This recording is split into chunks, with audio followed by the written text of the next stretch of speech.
Yeah. Two Blind Crew. Two Blind Crew. Daddy, what's wrong with you? Yeah, welcome to Two Blind Crew. Today we're going to be talking about overcoming stereotypes, something all of us deal with, whether you have a disability like the two of us or, or not. I think everybody obviously is part of one ethnic group or another, and we all deal with it, good, bad, or ugly.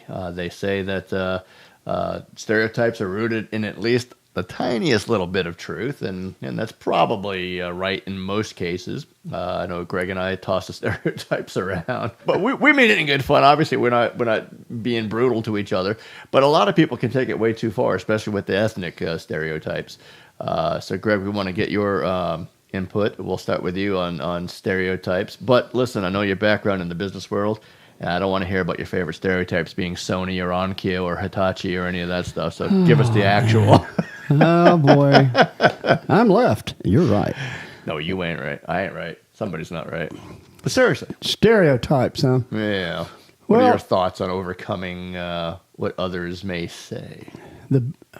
Gosh, there's probably a lot, but as far as blindness, I'll start with that one and handicaps. I just wonder how people perceive blind and handicapped people, and I wonder whether it's always intentional to be negative, or is that based in some kind of fear of either change or just not understanding the situation that you and I or other folks just really not knowing how to respond. So sometimes we put up negativity, we build a little wall around the situation so we just don't have to deal with it, and that sometimes seems to isolate people. It's people always.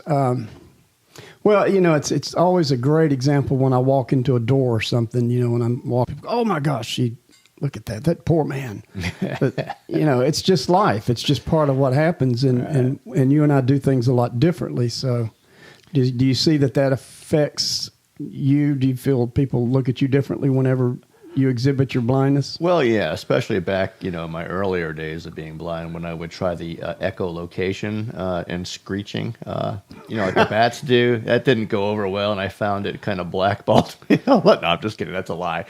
No, but I will tell you, one thing that really is disturbing still, and it happened a while back, a very kind woman from one of the vocational services that helps with folks like us, having a conversation one time, and she was saying, kind of pushing me to, get out there and be aggressive, and I have all this stuff to offer, and building me up, and at the same time she says, well, yeah, and I'm meeting with this HR, head of HR at this company in town, which will remain nameless, she said, I kid you not, I sat there and told her all about the program and all about the different people. I mentioned you, and she actually said, a head of HR for a major company in a decent-sized town. We're not talking a mom-and-pop thing. She said, really? What can blind people do? Are you kidding me? Yeah. I mean, besides talk to mannequins, we can do a lot, Charlie. Oh, gosh. Podcasts, YouTube channels, we can do that. But yeah, people think we can't do anything. Like we're incapable. Like they don't understand that, yes, we have a challenge, and yes, we can't do things that other people can do in the way that they do them. But we've got, assisted technology. We both use smartphones. How do you use the touchscreen? Well, there's ways, right? Yeah, but that's a lot of it. Is people don't understand, so sometimes they're afraid to give you chances to do a lot of things. And I had a friend of mine's dad that had a pretty good sense of humor, and I had a little vision then, but I used to work in a machine shop cutting rebar. And that was quite interesting. It scared his father to death when he would come in. But it's hard. It is hard to get work. There is limitations to what we can do. But like you said, there's technology. There's screen reading programs. There's transportation, with and with service animals, and we just need, I think, more training, more a little more grace given to a little learning curve. But handicapped people, blind people, really can overcome just about anything if your heart's into it.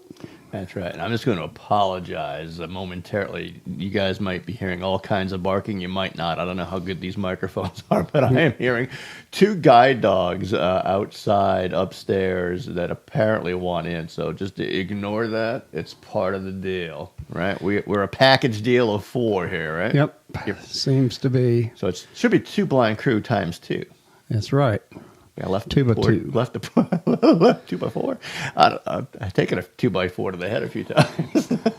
We may need one after today. Yeah. But how do you let people, whenever you're doing something, if you sense that you're freaking them out with what you're doing in public, like eating, or when you have your service dog in, and you get that kind of, you can kind of always tell if there's a strange attitude, if you freak somebody out because of your blindness, cutting your food. Do you run into that sometimes? Yeah, even if we can't see them, we can feel the stares, yeah, and the whatnot and stuff. And I, for better or worse, I come from an Italian background among other ethnicities in there, but I learned the Italian way, so I got to keep that in check, because the Italian way is, hey, what are you looking at over here? That doesn't always go over well, especially from a Christian perspective. It's kind of hard to witness to them after you chew them out and throw a meatball at them or something. but yeah, I mean, in the beginning, because with retinitis pigmentosa like I have, it's a very slow, progressive thing over years and decades. And unfortunately, or fortunately, I guess, depending on how you look at it, I'm still in the decline stage. I see enough to get myself in trouble because I'm kind of stubborn. And I would be in places, and I hear this all the time. Well, you don't look blind, and as though there's a certain look. So I guess there's a stereotype right there. I guess everyone, thanks to guys like Ray Charles and Stevie Wonder, I guess we're all supposed to have the sunglasses on at all times, with going to side, and I like to thank God and all the people, and God's just smiling upon. Anyway, that was the horrible Stevie Wonder impersonation, but you get the point. And so we gotta overcome that stupidity, because people think, like, really, am I lying? Am I just like one of these people that wants to identify as a blind man or whatever? That's a great gig. Well, I mean, I don't know. I mean, I can think of things that would be worse, but things that would be better. I guess it is what it is. But sticking with the stereotype thing, yeah, I used to feel like I had to, like Ricky Ricardo, you have some explaining to do, Lucy. But and then when I started with the cane, I hated it because part of me was like giving in to the disease, or pride, or whatever it was. I bought a short one. I didn't want to use it. And then with the guide dog thing, and then you got to deal with, there's unbelievably still people out there. I almost called them knuckleheads, but I didn't want to be insulting. But stereotyping again. I guess I just did. I'm stereotyping, giving knuckleheads a bad name. But there's people where, I remember the very first public place I went with my guide dog was in a little convenience store. My sister drove me back from Florida up here to North Carolina. We stopped someplace, and I walked in. Keep in mind, I got a dog on a harness with a sign on it that says the name of the guide dog organization, which at some point we should probably say, I don't know if they want to be associated with us yet, but I guess we'll give them good press. Southeastern Guide Dogs. Just guidedogs.org, I think is their website. Yeah, it is. They do an incredible service and have blessed us both immensely. We got the dogs from the same place. And that's another story. We should do a show just on that. That was like boot camp. Yeah. But the very first place I stopped, walked into the convenience store because I had to get a snack and I had to go use the bathroom. I walk in, and this lady, God bless her, oh, you can't bring pets in here. There's no dogs allowed. And I just stopped, and I stared her down the best I could. I'm not sure. Maybe I was looking at a mannequin. I have no idea, going Mr. Magoo on her all the way. But I just stared her down, and the Italian is rising up in me. I'm ready to throw a Twinkie or a ho-ho at, or whatever I could grab. And I'm like, are you serious? Yeah, the owner, he doesn't like, we can't let dogs in. And I just point at the dog. I'm holding the harness, not a leash, a harness. And I'm like, you're serious, right? She's a guide dog, federally protected. I gave her the spiel, and all of a sudden, she just must have been having a bad day or not paying attention, and she went into full-on panic mode. I'm so sorry.